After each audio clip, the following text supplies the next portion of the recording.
Notts County Talk, it is a Sunday night. We are usually live on Thursdays on this channel, but as you will have seen a month ago, we have started the monthly meetup with some fantastic content creators from across League Two. Today, you can see we are again joined by some fantastic creators, two of which, Sam and Seb, we had last month for the July edition, and we're joined by Matt, obviously you can see, Gillingham fan.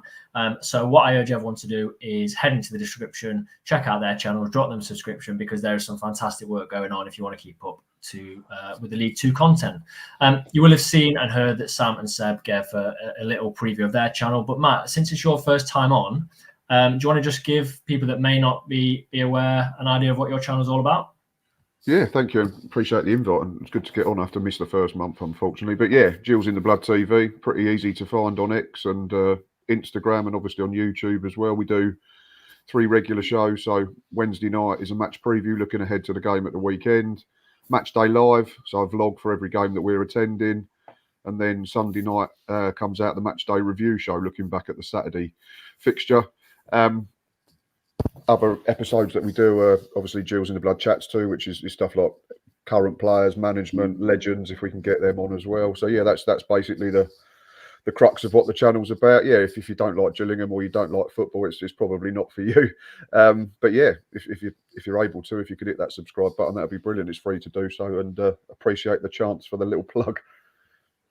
No, cheers for coming on. Yeah, so everyone pop down, subscribe to Matt, Seb and Sam, and that'd be massively appreciated. Any questions you've got, whether it's related to one of our clubs, whether it's related to the league in general, pop them in the chat. I'll try and put them up and we will answer them. We'll give everyone an opportunity to answer those questions. So it can be anything about League Two, really. But I didn't plan this. I feel like we've all had a good opening month. I know there's a game to end the month, which unfortunately, with this show being the last Sunday of every month, would take us into September. But I feel like we've all had a pretty decent month. Would you agree? Yeah, definitely. Better than I sort of anticipated. So what I'd like to do, I've put a question in the chat for everyone, and I'd like people, I know this is a predominantly Notts-based channel, to be sort of not biased with it. But I've asked who you think's had the best month. Now, people are going to vote. You can vote Gillingham, Notts, Walsall or Bradford. I think it's going to be pretty close, and I would say I would not necessarily vote for Notts myself, being a Notts fan. But put it forward. We'll let you kick off, Seb. Put it forward why you think Walsall should be given the title of the best out of us 4 teams this month. Why has it been such a great month? I think we've been solid. Obviously, yesterday was a bit of a disappointing result, but if you go to the 2 games before that, 2 clean sheets. So after the open day of the season, Morecambe, they're a tough side, even though they're still a bit disjointed, aren't they? They've yet to score in League Two, but we brought them down. Brilliant start from Taylor Allen. Then first 3 points on the board, gets that pressure off you straight away, doesn't it? And then we went away to Swindon. Massive result, weren't it? 4-0 away, and we just steamrolled them, really. We played them off the park.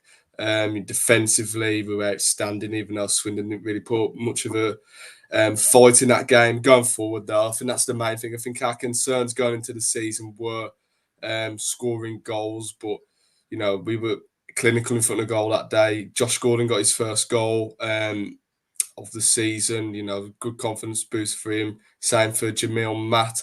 And then, we've got the quality like Albert Adama coming off the bench. I'm going to put it up there. I think he's probably one of the best players in the league in terms of quality. I just think he's still got that skill about him. He's such a good player to watch. And yeah, we looked really good them first 2 games. Even yesterday, we put in a solid performance against Tranmere. They're a really tough side to break down, aren't they? I don't think they conceded so far.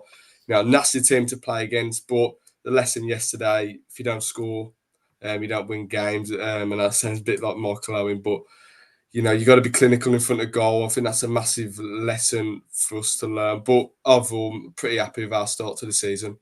Very quickly, you mentioned Albert Adoma. He's 37 in December. Do you worry that he might burn out? Because I think Notts fans found out last season that Didsey, David McGoldrick, burnt out very, very close to the mid-season for us. I think that was down to us losing Kedwin Scott and having to play Didsey every minute. But do you worry about that, or do you think he'll be fine? No, I still think fitness-wise, he's still got the legs I mean, we've had some really good players come to us towards the end of their careers. We've had players like Lee Tomlin come to us in recent years, but they didn't have that like edge to play for us. But Albert Doma's a brilliant character. He's still super fit, presses really well from the front. He's not going to do 90 minutes every game, is he? But just to have that player in and around your squad and the quality he possesses, I think it's a great signing for us. Fantastic. We're going to get our awards for sort of our team of the month, our players of the month, things like that. There are lots of questions coming in. We'll put those to some of our guests just before we go through ours. So thank you for those coming in. Sam, why have Bradford had the best month? Well, we should be 3 wins from 3. Apart from a horrendous refereeing decision against Salford, we would be 3 out of 3. We had a tough start to the season, going away to MK Dons on the opening day, being 2-0 up inside 5 minutes and managing to hold on when they equalised just 10 or so minutes later. Not equalised, when they pulled the goal back just 10 or so minutes later. I thought we did really well to see that one out. Then we had the frustrating 0-0 draw against Salford, but we scored a goal. It's clearly over the line. We've received an apology from Howard Webb. So to see that not get given, and then you look at the replays back and stuff, it was so frustrating. And then that referee got a promotion and was in the Championship the week after. So that was really baffling. And then obviously most recent win yesterday against Bromley. They come up from the National League with great momentum. I think they've had 2-0 wins, kept a couple of clean sheets, and obviously the red card massively changed the game. But to put 3 goals past them, that is traditionally a team that we would have struggled against at home. But we had a brilliant start to the season, and like I say, we should be the only team in the league to be 3 wins from 3 so far. Yeah, good points. I can't moan about refereeing decisions if anyone saw the ones against Grimsby.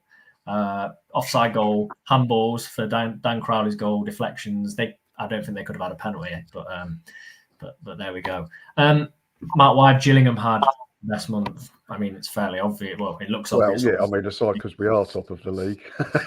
But yeah, it's been very encouraging. Obviously, if you look at all the factors that go into that as well, the fact that it's Mark Bonner's first 3 games in charge of the football club. We had a decent pre-season. We've had to travel probably 1,500 miles in about 10 days after going to Morecambe last week, Fleetwood on Saturday. Then managed to get Swansea away in what's meant to be a regional draw in the FA Cup, so I'm not sure how that works.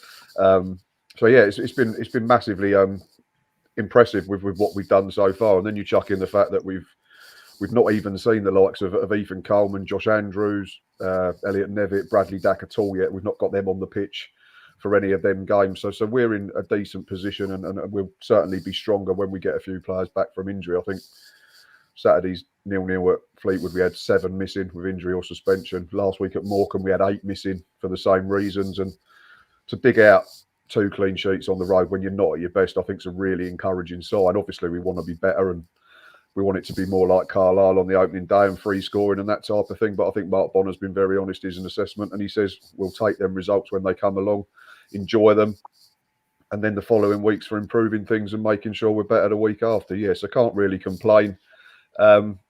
Yeah, it's been a good month, but it wasn't my pick for team of the month, and I'm sure we'll get onto that. Yeah, we will. Some good points there. I think Notts have had a great month purely because the speculation around Stuart Maynard and is he good enough went to Tranmere, who have Tranmere even conceded a goal yet? No. I don't think they have. Yeah, we drew 0-0 there with players missing, big players missing. Fleetwood, we came back from behind, 2-0 down, and then the performance against Grimsby. I think he's slowly starting to turn it around. I think I need 10 games to make my mind up fully on him. But I think it's been a pretty good month so far. To be unbeaten under Maynard, who did struggle before, I think it is pretty good. Let's get a few questions then. Let's go for this one from Chris to start off with. Matt, how did you find Fleetwood? Thought they looked really average against Notts, but think they're one of those teams that could house their way to 70 points. I was impressed. I've watched 2 of their games now. I watched, obviously, Saturday's game. I was there, and I did take in the Notts County Fleetwood game on Sky Plus last week. And teams know they're going to go Meadow Lane. They're not going to see a lot of the ball. They're going to have to sit in. They're going to have to be in their shape and resolute and compact. And I thought they did that really well against yourselves for 80 minutes.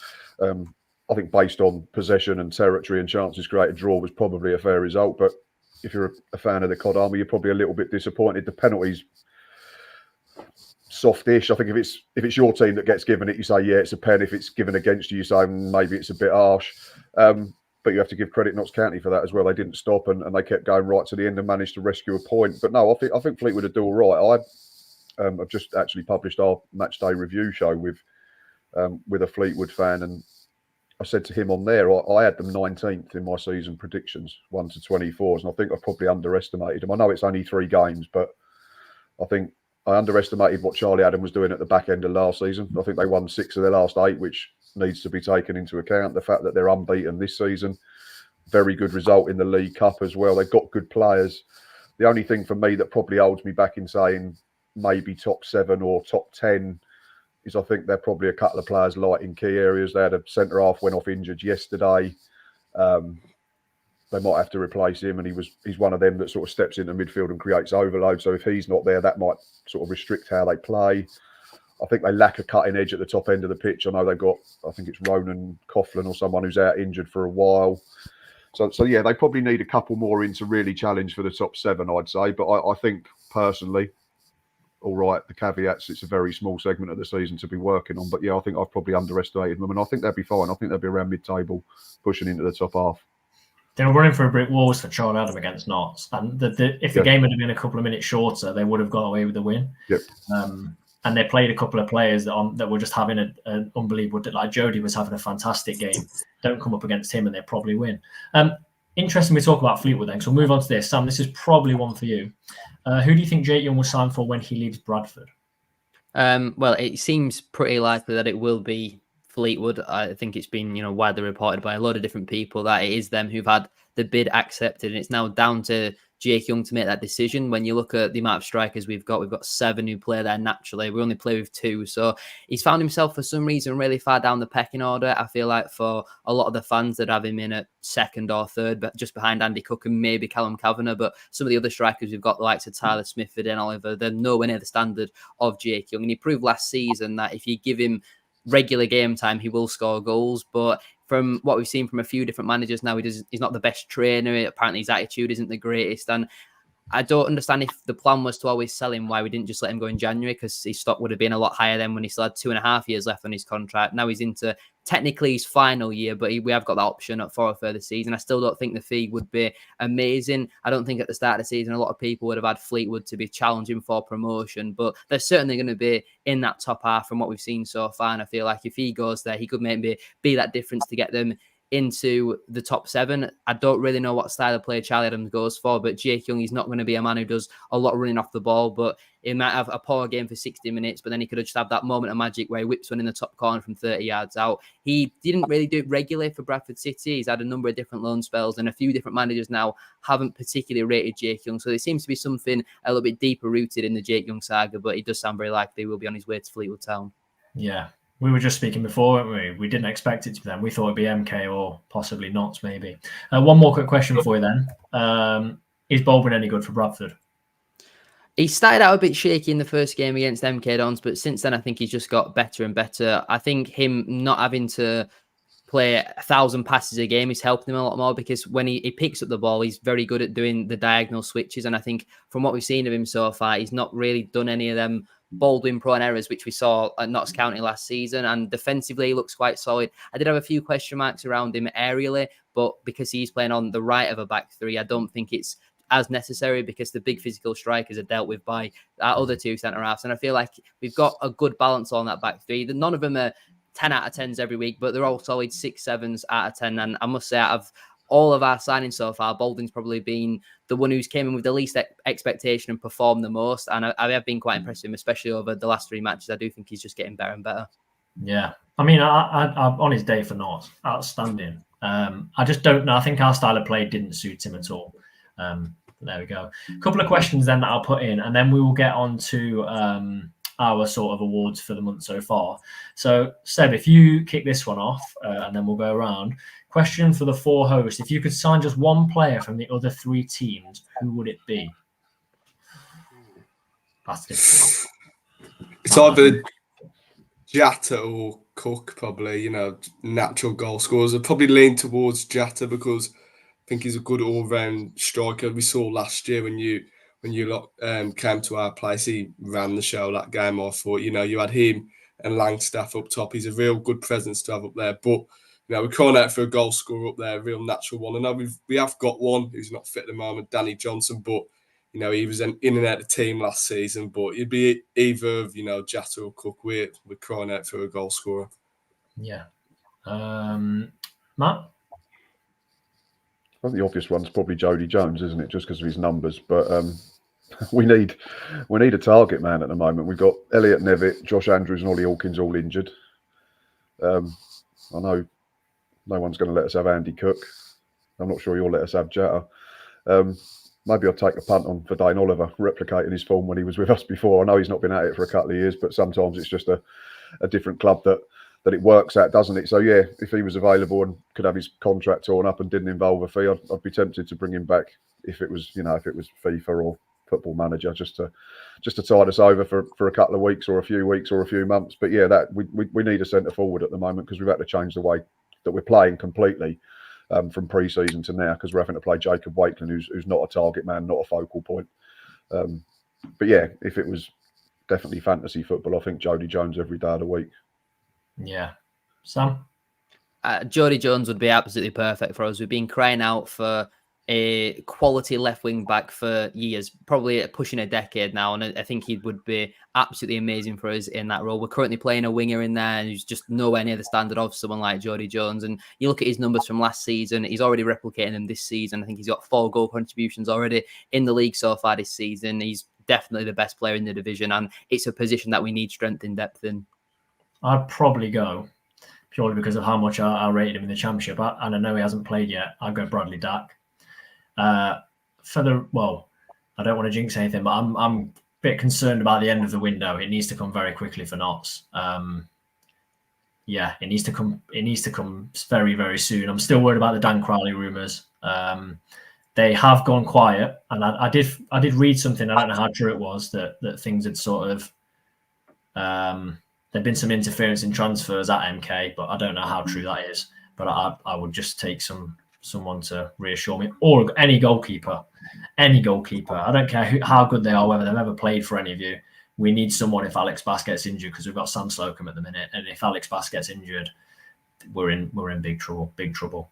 Final question then, that I'll put on. With Langstaff and Mullin now not playing in League 2, who do you think will be the league's top goal scorer?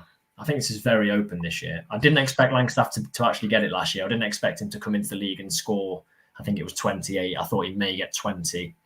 I think that's tricky because for us, Jata's an unknown. I don't know how long he'll continue to score for. He scored something like 8 and 11 for Notts, but will that continue? I don't know. Anyone want to offer a name?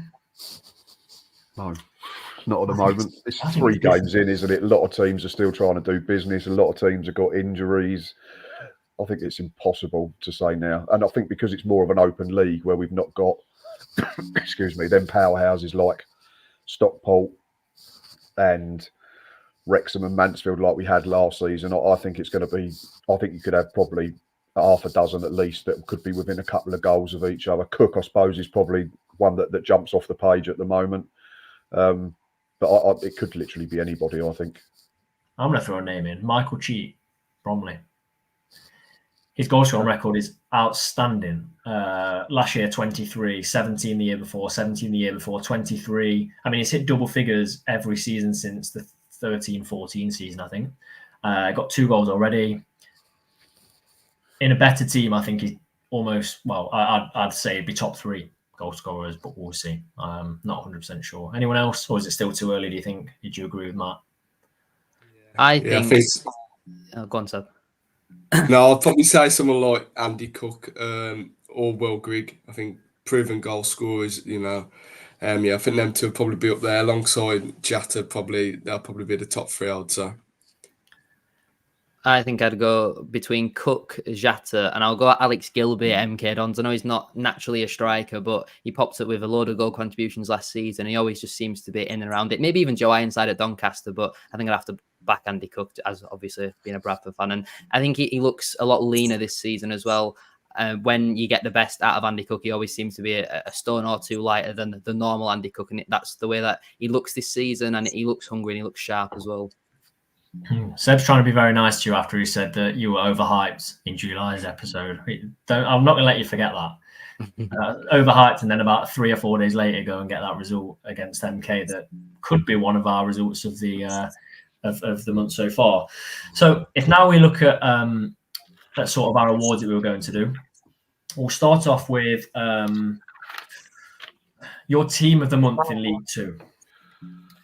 So this could be your team. It could be any team. It could be a team you think are massively overperforming. Seb, who are your team of the month? I know we've still got a game left, but for August so far.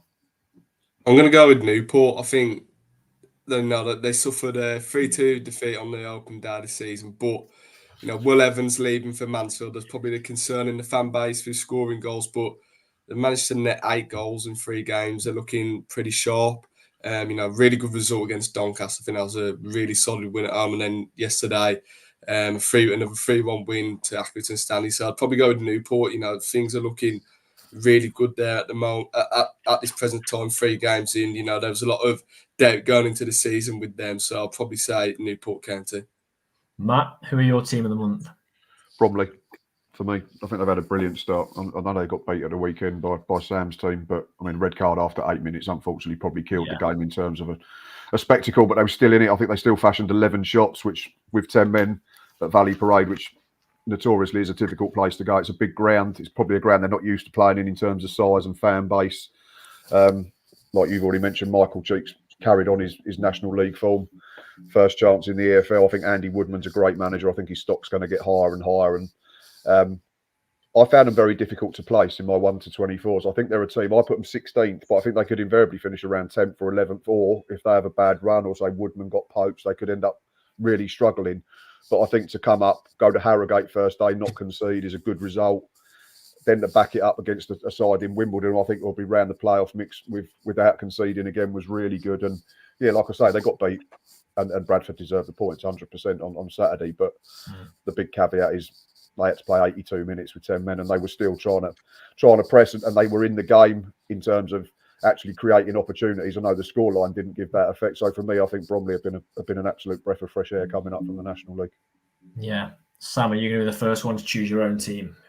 I'm not. I agree with Seb actually with Newport. I think everyone would have written them off at the start of the season. A lot of people would have had them bottom 2, if not bottom. And to see them sat 5th in the table, got 2 wins back to back, scored 8 goals, and they're not the easiest of wins as well. Picking up a brilliant win against Doncaster, putting 3 goals past them. They deserve massive credit for that. Even on the opening day when they lost against Cheltenham, they scored a couple of decent goals in there, but they seem to have tightened up their defence more recently. Accrington could have been a little bit of a banana skin, but I think Nelson Jardin's gone in there and done a brilliant job. I think a lot of people would have not backed Newport to stay up this season with Will Evans, so to see them lose him and go on the recent run that they have done, back-to-back wins, scoring 6 goals in their last 2 games. I think they deserve a lot of credit for that, and I don't think anyone would have seen Bromley at 5th in the table at any point throughout this season. I'm going Bromley, I think. Starting away from home against Harrogate, away from home, never an easy start to the season. I don't think Harrogate will have a very good year at all. I think I predict them to be relegated, but on the opening day, anything can happen. Important to get that win, kept the clean sheet, to then go to play against Wimbledon at home. Wimbledon again, tough side to play, another clean sheet, 2-0 victory. And then I know they lost to Bradford. I predicted on your predictions video, Sam, that Bradford would beat Bromley. But we could quite conceivably, if there wasn't a red card, have been sat here looking at Bromley on 9 points. We don't know if that was going to happen or not. I still think Bradford would have had too much for them at home. But yeah, I've liked Andy Woodman ever since Notts were in their National League a few years back. I think they've had an outstanding start. And I think on paper, when they came up through the playoffs, a lot of people that didn't have previous knowledge of Bromley would have probably just written them off as a team to be relegated instantly. We go there on the 14th of September, and I don't think it'll be an easy fixture at all. So I'm going Bromley. So we've got 2 votes for Bromley and 2 for Newport? Yeah. Fair enough. No one picked their own side, and no one picked the 2 sides on 7 points. Very, very interesting. Keep sending your questions in. I've got a few more to place on the screen very, very shortly.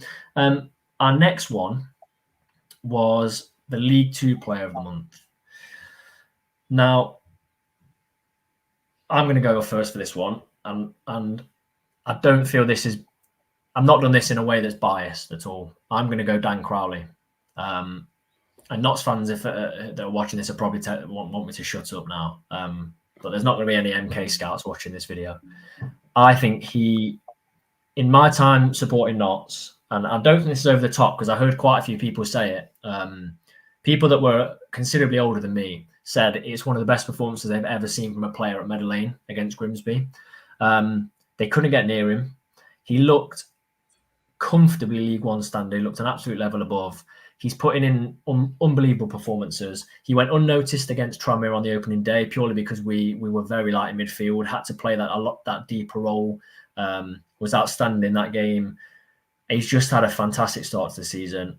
I think I've already said, I can't say enough how much we need to keep him. Chris in the comments has said that Maynard has unlocked a new level in Crowley this season. For me, he's been the League Two Player of the Month. There are players around that standard, but I've got to go for him purely from what I saw with my own eyes as well. I'm going him. Sam?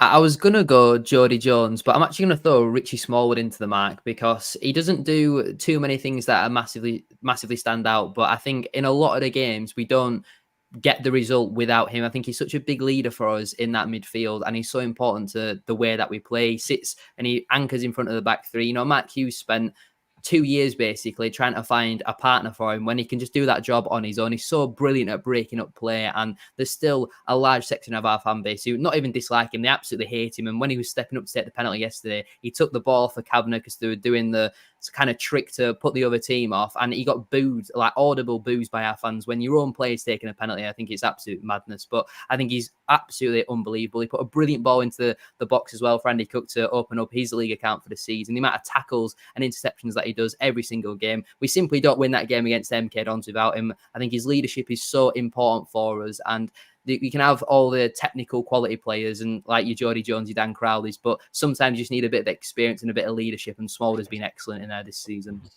Yeah, fair play. So I'm going to go with player from Moore, so I'm going to go with Tyler Allen. I think he has been absolutely outstanding. Ever since he came into our side, we had an injury crisis in the back three last season.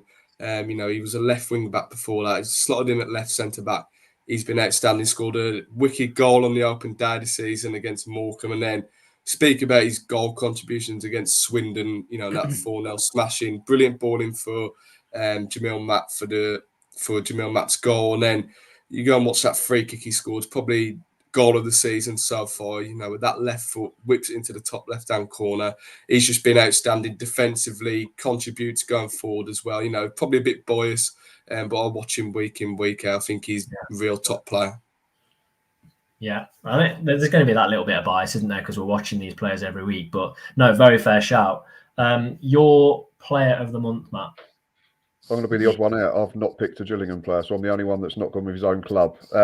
I've gone again with a player that I've now seen twice, and that is Brendan Wirradu at Fleetwood.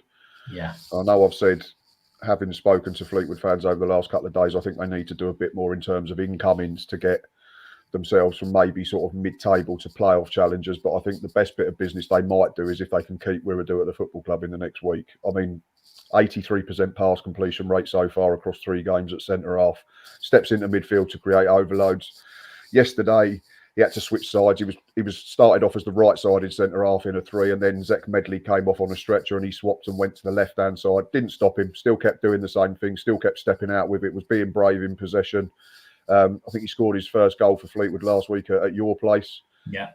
So he's a threat in both boxes because of his size.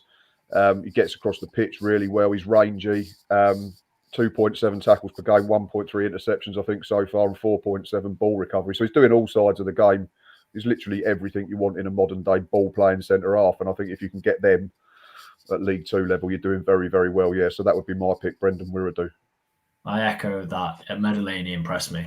He really did impress me. And he wears purple Predators, so he's a good player in my eyes if you wear purple Predators. Extra points. Exactly. Just player of the season. We've got one more award to give out ourselves, and it is a result of the month. But I'm going to throw in a question that I like that's come up. And I've been thinking about it in my head. I don't know whether anyone else has seen the question, so I've been kind of mulling it over. But start, bench, sell, McGoldrick, Cook, and Grigg. Okay. Go on then. Start Cook, bench Grigg, Sell, McGoldrick. Probably say the same.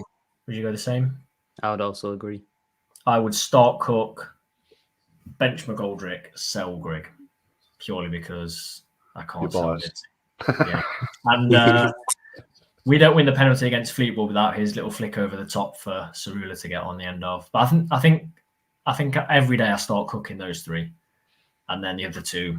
Also, Grigg plays for Chesterfield, doesn't he? So I'd have probably swapped the end two, but it's what you said about his legs starting to go and that type of thing. So you probably swung it the other way. You basically sold him for me. Yeah, it's interesting because we ran him into the ground by sort of December last year. So I'm interested to see how we use him. So yeah, it will be an interesting one. Andy says Dan Crowley's been padlocked to the Meadow Lane gates and won't be released until 1 minute past the deadline.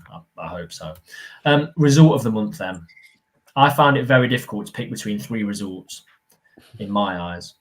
Sam, do you want to kick us off with your result of the month in League Two so far? I nearly went Barrow 4-0 against Port Vale, but it might come with a little bit of bias. But I've gone with our 2-1 win against MK Dons on the opening day. I feel like to go to the title favourites for a lot of people, or certainly the promotion favourites, and start the way that we did, scoring a brilliant goal like what Alex Patterson did. Yeah, we get a bit of fortune with the own goal, and I've spoken about this game already, but we were unbelievable defensively. Sam Walker made 3 or 4 absolutely top-class saves, and I feel like over the number of years we've been in League Two, we've always had a slow start. It's always a 0-0 or a 1-0 loss. We needed a positive start, and it was probably on paper the toughest fixture, or one of the toughest fixtures we could have got. And to go there and pick up the 3 points, it's kind of just really started our season on a positive front. And I feel like there's always a large part of toxicity building and ready to bubble. And just to get that opening day win after the transfer window on paper not being amazing, we had a pretty poor pre-season on the whole. I feel like it was the perfect start for us, and it just kind of released a little bit of pressure. Obviously sat second in the table, and I feel like if we don't beat MK Dons, we probably lose to Salford, and we probably get a draw against Bromley. So it set us off on a positive front, and for me personally, it has to be result of the month. Yeah, fair enough. Seb, your result of the month? Going to go with my side. I've already mentioned it. 4-0 away at Swindon. I think just for the fact we went into the game, we got a 1-0 win against Morecambe. Didn't really create many chances, and I think many fans would have took another 1-0. But the goals just kept on coming. It's brilliant performance. That was the main thing. We played some really good stuff away from home. We played like a home team away from home. Dominated the game in and out of possession. The midfield controlled the game. And, 2 strikers got the first 2 goals, gave them confidence, and then some brilliant finishes in there. And, keep a clean sheet. I think that's another main thing. I think we only kept 2 clean sheets last season away from home. So to get our first clean sheet in our first away game of the season, massive result, and scoring 4 goals. I think that's got to be up there. I think Notts kept 2 clean sheets all season. I don't know if we even did that last year. Matt? I feel like I'm going to be odd again and not pick my own team. I've written mine down. I got 3. I think this is a really hard question because there are some good ones. So I wrote down Gillingham 4, Carlisle 1, based on the fact that Carlisle are fancy to do well, and the fact that we've not scored 4 in a game since February 2021. So I just had to talk about it and just remember it again. But I got it down to 2. Chesterfield going to Crewe and winning 5-0, I thought was a real statement from a side that I think want to be up there, but I'm not convinced, or wasn't convinced before the season, would be in the playoffs. I've got them just outside. So that was a real statement result against a side that I think will struggle a bit more this season in Crewe, but it's only 4 months ago they got to a playoff final, so they're still a good side. But I'm going to go with, and this is probably a slightly surprising one amongst Gillingham fans, because I wasn't a fan of him as a manager of my football club, and I was quite happy when he got sacked at the end of the season. I'm going to go with Stephen Clemence's Barrow beating Port Vale 4-0 yesterday afternoon. I think that's a really good result. I've got Port Vale to be automatically promoted in my predictions. I think their business has been really, really spot on. I think Darren Moore should be a good manager at the level.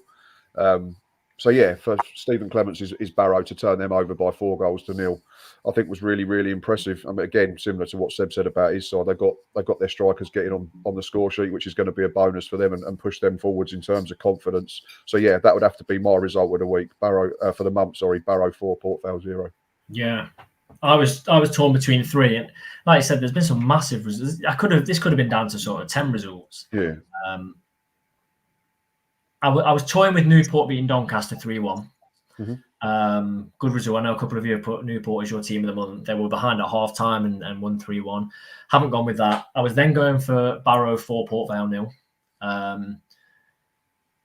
If that was later on in the season and what I predict will happen, I think that would have been my result, but that's very early days still. I've gone for Bradford's win at MK Dons. I was convinced they were going to absolutely fly out the traps at home. I thought, if I'm honest, I thought they would have scored at least 3 goals in that game. And it was a very, very good win. But any of those, you could chuck in the Chesterfield 5-0 that you mentioned, Matt. You could have any of those in there. But my result of the month is Bradford's win at MK. So very, very interesting. Something I've just thought about looking at the table. And I don't know if anyone else thought about this. Who's disappointed you so far? Mine would be Crewe. I didn't expect them to start fantastically, or I don't have them having the kind of season they had last year. But I'm really surprised by them so far this season. I know we're only 3 games in. Crewe on my side that I'm a bit underwhelmed by. Seb, have you got one? Probably say Carlisle. Yeah, I think it's not looking brilliant for them at the moment. I think he could be the first manager sack Paul Simpson. I think with the new owners coming in there in January, they'll just want to finish in the top 7 this season. I know they got a win against Barrow in the Cumbrian Derby, but 2 defeats out of 3 isn't a brilliant start, is it? And I think he's got to pick up some form there, Simpson, or he could be first manager sacked. Yeah, that's a question that's just come in as well. Who will be the first sacking in League 2? So yeah, it could be that. Sam, have you got a team that's disappointed you? I think Swindon for me. I know they've not got the strength in depth, but their starting 11 on paper, it looks competitive. And to see them, down and around the relegation spots, I know only 3 games in, but only 2 points picked up for them so far. Only 1 goal scored as well, which is the most concerning. But I thought they recruited well. I'm surprised by how much that seems to have stalled. They've not really done many big signings in quite a while. I remember when they brought Ollie Clark, and I thought, well, that's a statement of intent from Swindon. And, they've had a really sluggish start to the season. Like I say, only scoring the 1 goal is concerning. But I don't think Carlisle being down there is much of a surprise. They've got no creativity in that midfield. They really lack pace going forward. And Paul Simpson, when the pressure's on, when the budget's big, I don't think he's a manager to really deliver. And I agree. I think it'll be either him or David Artell at Grimsby will be sacked first. Yeah, Grimsby were. I feel like they were quite poor against us. Matt? I think I have to agree with Crewe. I think if you look at their start, it's not just getting their matches up on screen now. Yeah, so they played Barrow, Chesterfield, and Swindon. 2 of them at home to have only scored. To have not scored. Yeah, Crewe. That's definitely swung it then. I was going to say MK Dons as well, purely because of the fact that I think they're everyone's pick to win the title, or certainly being in around the top 3, and they've not started great, but I think they probably had tougher fixtures. So, yeah, Crewe, it's very concerning, albeit just after 270. I was just doing some quick maths then. 270 minutes of football. Yeah, to not score a goal. Barrow, I've got to be in the bottom third of the table. They lost to them. You simply can't lose 5-0 at home and expect to be having a good season. I don't care what point of the campaign it is. I know they've sort of stopped the rot somewhat at home to Swindon, but again, no goals. I mean, they've lost a lot of good players, haven't they, as well? Like, we took Nevitt. They lost Adebisi, went to Peterborough. I think Offord went to MK Dons. There's a couple of others as well. Lee Bell's got his work cut out there. And, yeah, they need that first goal and that first point really quickly, because otherwise it starts to become a real problem. I mean, you're talking to a fan here that watched the side score 6 goals in 23 league games in the first half of 22-23. So I know the longer it goes on, the more difficult it becomes. And, yeah, I'd have to say Crewe based on that. No goals, no points. Yeah, 1 point, sorry. One of only 2 teams not to score. The other, obviously, Morecambe, rock bottom. But, I mean, Crewe even conceded more than Morecambe, but it is down to that 5-0 game, isn't it? So, Morecambe, 0 points, 0 goals. It's going to be a long season, I think. It might click. Before we go then, by the time it's the next show at the end of, the final Sunday of September, the league table will look a lot different, a lot more games between now and then, still an August game to go. The transfer window will be shut, and that's something that, for myself, I haven't experienced in the last 4 years, because we were, last year I did, sorry, the 4 before that in the National League, it was open till sort of March, end of March, and you could bring anyone in. So Andy's asked, are we all expecting incomings and outgoings this week? I would say, Andy, that I will be expecting a couple of incomings, maybe one more central midfielder. with Robertson going off against Grimsby, I think he could be out for maybe 2 or 3 weeks, up to a month maybe. But we still maybe need one more. I know a lot of Notts fans want a striker. I don't think we're bringing a striker in personally. If we were going to bring a striker in, it would have been done by now. I've already explained on the channel, Jatta was a replacement for Langstaff in January. I don't think there was any chance of us keeping Langstaff. The only way would have been if we were promoted to League One, which was never going to happen from sort of February onwards. I know that's a discussion amongst Notts fans that he's getting 2, 3, 4 minutes here and there for Millwall, but he's not our player anymore. Outgoings, I really hope not. If there's some outgoings this week, it's only bad news. It's not going to be youth players being loaned out. It's not going to be fringe players. It's going to be big names. I'm going to say no. There'll be no outgoings this week. Maybe a couple of incomings. That's what I'm going with. Seb, what do you think Walsall-wise? I don't think we'll bring any players in, to be honest. We might bring in another loan player. I think we've still got 2 spaces in terms of loans, but in terms of, bringing in permanent players, I don't think we'll bring anyone in. I'd still love another creative midfielder. I still don't think we've replaced Hutchinson with an 8 number 10. I'd love to see a player like Romain Sawyers come back to us. I think that'd be a real statement in 10. But I think we might bring in one more player on loan potentially. In terms of outgoings, I don't think there'll be any big names going out now. I think our squad's quite settled. Probably a few academy players going out alone, but yeah, I think our squad's pretty much completed now. Fair enough. Sam, are you all done?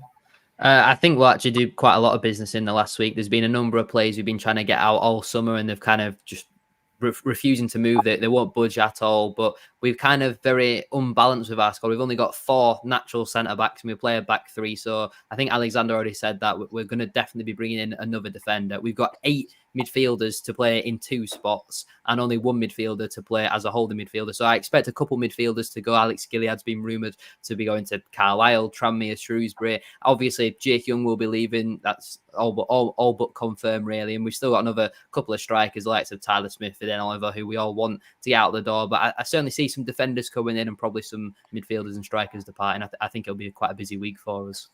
Yeah. And Matt, to finish off tonight's show, what do you think Gillingham-wise? I think it'd be quiet, to be honest. I think we're at the point now where it'd have to be one in, one out. We've got a couple of that were made available at the end of last season, Ollie Hawkins and George Lapsley. But to be fair to them, they've been absolutely brilliant in terms of on the training ground and playing when needed. Mark Bonner's confirmed because of all the injuries. I mean, Ollie scored in the League Cup against Swansea a week ago, can play centre-half, can play centre-forward. George Lapsley got the winner last week at Morecambe, was bright when he came on yesterday. So I think and there's rumours that Ollie's actually injured now, so I think that might scupper any move away for him. He didn't travel yesterday to Fleetwood, which he would have done if fit, surely, without Josh Andrews or Elliot Nevitt available. And Connor Masterson at centre-half was unavailable as well, so he'd have been on the bench, I'm sure.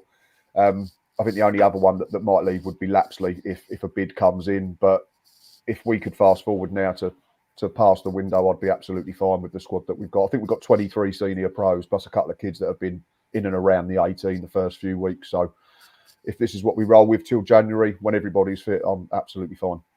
Yeah, fair enough. I'm going to reveal the results of the poll that was in the chat. I've just noticed at the bottom, I did change the monthly meetup to August, but it does say July. You've not gone back in time if you're watching this. This is the August episode, but for some reason, it does say August, but it's next to July. We'll call it a July-August episode, shall we? We'll do that. 13% of people watching think Walsall have had the best start to the season out of our 4 teams. 20% think Bradford. I feel like this might be a bit skewed, but 23% say not, and it might be because of the performance we just put in. But 46% or 40, the remaining 46% think it's Gillingham. So gone with the league leaders, tied on points with Bradford. Does that mean we're promoted?